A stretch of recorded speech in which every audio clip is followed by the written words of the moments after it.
If you compare the three modes and you take the pressure control ventilation, how did you decide on the inspiratory, expiratory time with pressure control ventilation? It's difficult, of course, how you should look at your inspiratory and expiratory time. We just tried, so the ventilator is triggered mostly by the patient also in the controlled mode.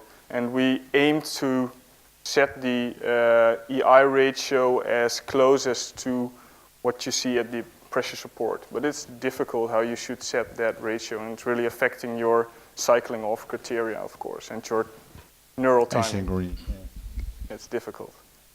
Okay, other questions from the audience? Okay, thank you for this excellent presentation. I start to believe in NAVA in ARDS, so it's a good point. Okay. I have a question for everybody who believes in NAVA. Is there any, on you of course, is there any data regarding the relationship between the tidal volume that adopts the patient with NAVA and the absolute lung volume during ARDS? You understand my question?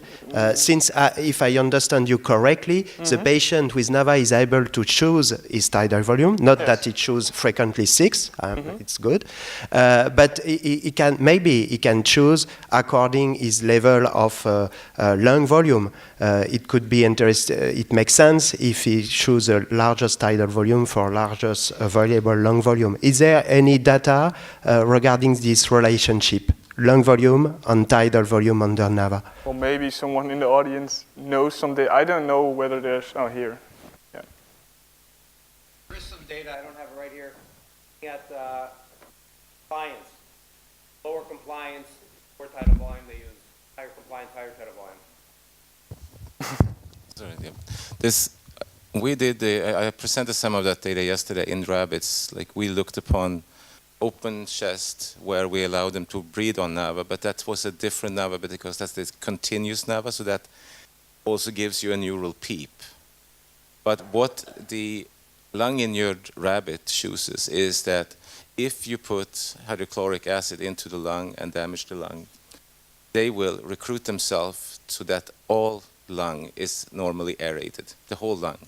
But the tidal volume would stay the same 4 ml per kilo or even go down slightly. But they would start to breathe at a very high lung volume with a very rapid shallow pattern. So that's, I think, as far as you get. I don't think there is any much studies in humans.